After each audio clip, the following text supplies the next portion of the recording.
PTI जो है वो ज़ाहिर मैदान में नहीं थी और एंटी पीएमएलएन वोट जो है वो ज़ाहिर पीपल्स पार्टी को पड़ गया। वो जो पीटीआई को जाना था पीपल्स पार्टी का कोई कमाल नहीं है। देखिए कमाल आप ये तो नहीं कह सकते, बिल्कुल भी उनको ये नहीं कह सकते कि उनका कोई कमाल नहीं है।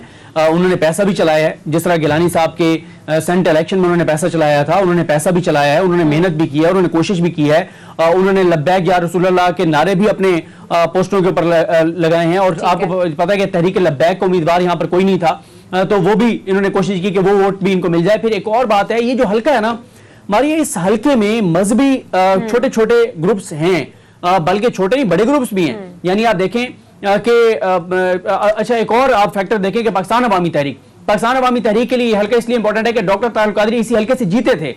इस हल्के में पाकिस्तान अवामी तहरीक भी इस पर पीपल्स पार्टी के साथ खड़ी थी, वो भी पीपल्स पार्टी के साथ खड़े थे। फिर पीटीआई को उम्मीदवार नहीं था, टीएलपी को उम्मीदवार नहीं था, एंटी पीएमएलएन वोट इनको पड़ गया। लेकिन इसको सिद्दीक कंपेयर किया जा रहा है पिछले आम इंतखाबात के साथ, तब टर्नआउट 51% था, इस बार 18% रहा है, तो टर्नआउट भी तो कम रहा है ना। देखें बिल्कुल आप दुरुस्त कह रही हैं, ये तो है ना कि जहां कहां 5500 और कहां जो है वो 32,000 वोट, बहुत बड़ा वोट है पीपल्स पार्टी का।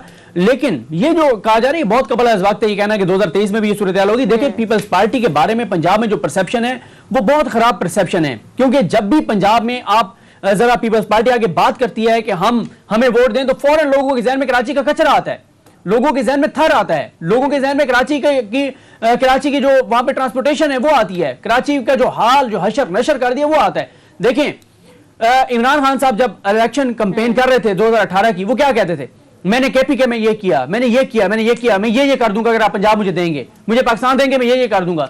पीपल्स पार्टी मुझे बताएं सिंध का कोई एक शहर है जिसका नाम लेके ये कह सके कि अगर पंजाब के लोगों ने हमें वोट दिया तो हम पंजाब के तमाम शहरों को सिंध के फलां शहर जैसा बना देंगे। पंजाब में अभी ये बहुत कबल अज़ वक्त है। और देखे ना आप एक दूसरे पर इल्जाम लगा रहे हैं पीपल्स पार्टी और नून लीग, और जिस तरह की जबान इस्तेमाल किया तलाल चौधरी साहब ने वो बहुत ही अफसोसनाक है, और जिस तरह से पीपल्स पार्टी वाले भी ज़ाहिर रिएक्ट कर रहे हैं, तो इसलिए ये बहुत कबल अज़ वक्त है। कहना 2023 में क्या होगा ये आने वाला वक्त बताएगा। लेकिन ये जरूर है कि पीपल्स पार्टी ने अच्छी कैंपेन की, अच्छी मेहनत की, अच्छी कोशिश की, लेकिन मैं इसको पीपल्स पार्टी का रिवाइवल जो है वो बिल्कुल नहीं देख रहा। रिवाइवल से मुराद ये है कि कोई पंजाब में बहुत ज्यादा सीटें ले जाए, ऐसी चीज मैं नहीं देख रहा। ठीक है। अदिल आप क्या समझते हैं, टर्न आउट इस बार क्यों कम रहा? क्या पीटीआई शामिल नहीं थी इस वजह से टर्न आउट कम रहा, या वजह कुछ और भी हो सकती है? अच्छा, बड़ी अजीबोगरीब सी सूरत हाल थी जो दिलचस्प सूरत हाल में कन्वर्ट हो गई कि पाकिस्तान तहरीक इंसाफ जो है उसको इलेक्शन से बाहर रहना रास आ गया। उसकी वजह यह है कि ये ज़ाहिर है नून लीग की सीट थी, नून लीग ने ये निकाल लेनी थी सीट, और अभी भी जो नून लीग का पाकिस्तान पीपल्स पार्टी के साथ जो टाकरा हुआ है उसमें जो एंटी पीएमएलएन वोट है वो पाकिस्तान पीपल्स पार्टी ने लिया है। तो अभी जो सूरत हाल ये है कि एक चीज तो स्टैब्लिश हो गई है कि जिस हल्के में जो टर्न आउट था वो 60% के 59% के करीब था 2018 में, उस हल्के में टर्न आउट जो है वो 18.5% सामने आया। क्यों?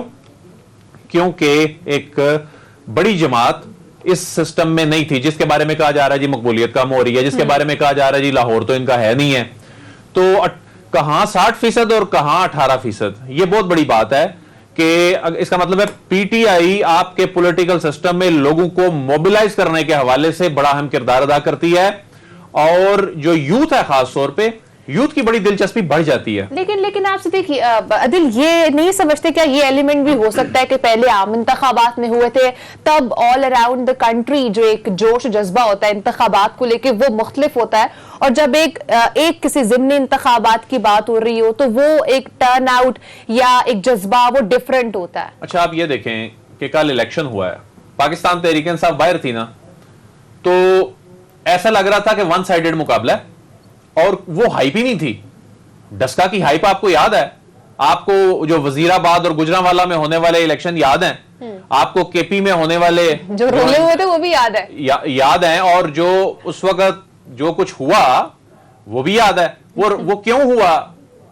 वो जो इंसिडेंट्स हुए वो हुए इसलिए कि जब टाकरा होता है, जब दो वोट हुए, एक वोट की इंपॉर्टेंस होती है। इस मरतबा क्या हुआ? अब देखें कि अच्छी बात है, सुकून से इंतखाबात हो गए, कोई रोला नहीं हुआ।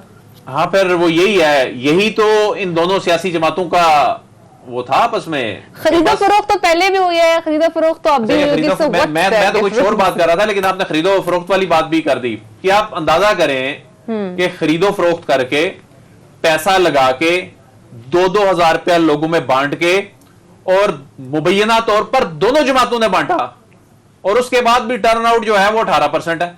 ये पंजाब की सियासत के डायनामिक्स बता रहा है कि मामला किधर जा रहे हैं। यानी अगर पाकिस्तान तहरीक इंसाफ इतनी गैर मकबूल हो चुकी है तो पंजाब में तो पीएमएलएन की मकबूलियत बहुत बहुत ऊपर चली जानी चाहिए थी ना। लोगों को बाहर निकल के मैसेज देना चाहिए था। लेकिन जो परवेज मलिक साहब उस वक्त वोट लेते हैं 89,699 और शाइस्ता परवेज साहिबा जो हैं वो 46,811 वोट लेती हैं। अच्छा, लेकिन इसमें जो लोग ये कह रहे हैं ना कि इनका वोट बैंक आधा, अब ठीक है, उसमें टर्नआउट भी यकीनन कम था, लेकिन टर्नआउट गिरा है, इनका वोट बैंक भी गिरा है। इनको तो लोगों को सपोर्ट करने के लिए बाहर निकलना चाहिए था। फिर असलम साहब के जो वोट थे वो 5585 थे, इस मर्तबा 32,000 हैं। लेकिन इनको मैं समझता हूं कि वोट जो है एंटी पीएमएलएन जो दूसरी जानिब जाना था, और जो खैर सदीक साहब भी जो कह रहे हैं टीएलपी का इसमें ना होना उम्मीदवार, वो भी एक बड़ा फैक्टर है। 5, 7, 8, 10 हजार वोट जो है वो भी इंपैक्ट क्रिएट करते हैं। तो पंजाब में ये चीज सामने आ गई है। ये जो पाकिस्तान पीपल्स पार्टी है, इसमें कोई शक नहीं है, पीपल्स पार्टी इस वक्त कोशिश कर रही है पंजाब में अपने रिवाइवल के हवाले से। लेकिन तो फिर ये तो अगर इस इंतखाबात के अगर हम क्रेडिट दें तो फिर ज्यादा पीपल्स पार्टी को नहीं चाहता, पीपल्स पार्टी अपना वोट बैंक बढ़ाया। पीपल्स पार्टी का वोट बैंक बाहिर तो बड़ा है, ठीक है, अगरचे वो उसमें पीटीआई ना होने की वजह या दीगर फैक्टर्स भी बीच में हैं, लेकिन बाहिर तो पीपल्स पार्टी कोई तवक्को ही नहीं कर रहा था ना। कहां 3 साल पहले आपका 5,000 वोट है और कहां 32,000 वोट है, फर्क तो पड़ा है ना। ये हाँ, अच्छा खासा पड़ा है। और इस वक्त पाकिस्तान पीपल्स पार्टी बड़ी सेंसिबल सियासत भी कर रही है, इसमें कोई शक नहीं है। लेकिन पंजाब में जो वो ख्वाब देख रहे हैं, ये मंजिल अभी बहुत दूर है। जितना डेंट 2013 तक की हुकूमत जो थी उसने डाल दिया है, 8 से 13 की हुकूमत ने, वो पंजाब में, वो अंदरूने सिंध में, तो वो उसने अपने आप को खुद अंदरूने सिंध की जमात बना लिया। इसी तरह पीएमएलएन ने खुद। लेकिन अब आहिस्ता आहिस्ता पंजाब की तरफ अगर आ ही रहे हैं, तो सिद्दीक आप बताएं कि क्या मजीद और रिक्वायर्ड हो सकता है पाकिस्तान पीपल्स पार्टी को कि वो पंजाब के अंदर अगर अपनी मकबूलियत बनाना चाहते हैं तो यहां पर बना सकते हैं और अगले इंतखाबात में बेटर परफॉर्म कर सकते हैं। जो अभी नून लीग अगर सेकंड नंबर पे है तो पीपल्स पार्टी वो जगह ले सकती है। देखिए, पीपल्स पार्टी का मुकाबला है तीसरे नंबर की जमात बनने का। पीपल्स पार्टी का नंबर 1, नंबर 2 बनने का पोटेंशियल ही नहीं है। नंबर 1, नंबर 2 इधर है। यानी कि आप ये कहना चाह रहे हैं कि अगर for example PTI first number पे होती है तो पीपल्स पार्टी इस वक्त 3rd नंबर पे, नहीं कि अभी भी नून लीग से नीचे ही आना चाह रही है, कोई और पार्टी इन्वॉल्व होगी? देखें, 3rd नंबर पे रहेगी आपकी टीएलपी पंजाब में, आपकी 1st और 2 पे रहेंगे पीटीआई और पीएमएलएन, और 3rd पे टीएलपी रहेगी। और कई जगहों पे आप देखेंगे कि टीएलपी 2nd नंबर पे भी जाएगी 2023 के इलेक्शन में। 2023 के इलेक्शन में गेम चेंजर जो फैक्टर है वो तहरीक लब्बैक है। तहरीक लब्बैक है। अच्छा, अब पीपल्स पार्टी का तो पीपल्स पार्टी कोशिश करेगी तीसरे नंबर पे आने के लिए। आप कल जो है वो परसों जरा थोड़ा सा, क्योंकि बात होने लगी ना कि पीपल्स पार्टी का रिवाइवल हो रहा है, थोड़ा सा कोई इस पे देख भी लेंगे कि पीपल्स पार्टी की सूरत हाल 2013 और 2018 में क्या रही है पंजाब के अंदर, तो आपको अंदाजा हो जाएगा। देखिए मसला क्या है। लेकिन नून लीग की जो मुझे एक हैरानकुन बात लगी, यहाँ पर अगर हम टर्न आउट देखें इस बार काफी कम भी रहा है, तकरीबन हाफ रहा है, लेकिन स्टिल आप कह रहे हैं कि 2023 के इंतखाबात में नून लीग दूसरे नंबर पे फिर भी रह सकती है। देखिए, उसकी वजह यह है कि पीएमएलएन ने आप 30-40 साल यहाँ पे रूल किया है पंजाब में। फिर उसके बाद देखिए शहबाज शरीफ साहब 2008 से 2018 तक वज़ीर आला पंजाब जब रहे, तो लाहौर की अगर आप बात करें, पंजाब का 70% बजट उन्होंने लाहौर के ऊपर खर्च किया है। और फिर जाहिर है, देखें मारिया, मसला यह है जो ओल्ड पॉलिटिकल फैमिलीज हैं, जो विनिंग हार्सेस हैं, हर हल्के के अंदर 2-2, 3-3 फैमिलीज हैं। उन 3 फैमिलीज में से जो तीनों फैमिलीज में से या तीनों फैमिलीज को एक जमात का टिकट चाहिए होता है। और क्योंकि उनके अपने 60-70 हजार वोट होते हैं, 10-20 हजार उनको किसी जमात का वोट चाहिए होता है। वो देखते हैं हवा और फिजा किसकी चल रही है, किसके इम्कान है, उसका टिकट वो लेने की कोशिश करते हैं। उसका नहीं मिलता तो 2nd नंबर वाली के लेते हैं। तो मेरा ख्याल है कि 2023 में भी जो टिकट, जो नून लीग अपना स्टांस बदल रही है उसका क्या फायदा हो सकता है?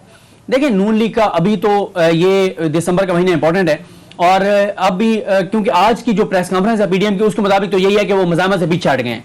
वो जो अदील बड़ाई साहब ने शुरू में बात की थी वो बिल्कुल दुरुस्त है। वो जो धमकियां देते थे एस्टैब्लिशमेंट को, फौज को, इदारों को, सबरान को, ऐसा कुछ नहीं था। तो तासुर ये वो दे रहे हैं कि वो जो हमने बताया था कि शहबाज शरीफ को वक्त दो, ठीक है, उसके ऊपर चलने जा रही है पीडीएम और मुस्लिम लीग नून। यान साहब, आपने वैसे बड़ी खबर इसी प्रोग्राम में ब्रेक की थी, ये मरियम नवाज साहिबा के हवाले से कि अब मियां नवाज शरीफ जो हैं वो ये कह रहे हैं कि नहीं, शहबाज शरीफ का जो बयानिया है उसको वक्त दिया जाए, तो वो चीजें आनी शुरू हो गई हैं। ये आपकी खबर दुरुस्त साबित हुई है? देखें, वजह ये है ना आदिल भाई साहब, देखिए पीडीएम बनी 20 सितंबर 2020 को। उसके बाद देखिए क्या क्या किया पीडीएम ने। पीडीएम ने सबसे पहले तो धमकियां दी फौज के सरबराहान को, आईएसआई चीफ को धमकियां दी। इन्होंने सड़कों पर आने की बात की, इन्होंने इंतशार की बात की, इन्होंने आग लगाने की बात की, इन्होंने असेंबली से निकलने की बात की, इन्होंने हुकूमत गिराने की बात की। अच्छा, इससे पहले थोड़ा सा देखिए क्या कर चुके थे। इससे पहले ये मिन्नत तरला मोहम्मद जुबैर साहब की मुलाकातें हो चुकी थी, मुलाकातें करके देख लिया, मिन्नत तरला करके देख लिया, फिर धमकियां दे के देख लिया, लेकिन निकला क्या? अब नवंबर का महीना इस हवाले से देखिए, पाकिस्तान की सियासी तारीख में जो नवंबर गुजरा है ना, ये बहुत याद रहेगा पाकिस्तान की सियासी तारीख में। इसमें क्या हुआ? पार्लियामेंट के अंदर पीडीएम को शिकस्त हुई, ज्वाइंट सेशन में, सड़कों के ऊपर पेशावर में नाकाम हो गए, अदालतों में इनका वो जो एक ऑडियो लेके आए, उस पर अगले सेगमेंट में बात करें, जो ऑडियो लेके आए साकिब निसार साहब का के हवाले से बयान एलपी इरान शमीम का लेके आए, वहां इनको कुछ नहीं हुआ, फिर पीडीएम अदालतों में भी नहीं गए। तो बस मुख्तसर ये है कि जब हर जगह से ये नाकाम हो चुके हैं हर चीज करके, अब एंड पे फिर कोई मिन्नत तरला बच गया, क्योंकि मिन्नत तरले में अभी भी चांसेस हैं कि कुछ बन सकता है। लड़ाई में तभी तो इस मार्च को शायद लॉन्ग मार्च भी रखा गया है। नवंबर इंपॉर्टेंट रहा है, दिसंबर इंपॉर्टेंट होने वाला है, हो सकता है, लेकिन अगले 48 घंटे भी नून लीग के लिए बहुत इंपॉर्टेंट है।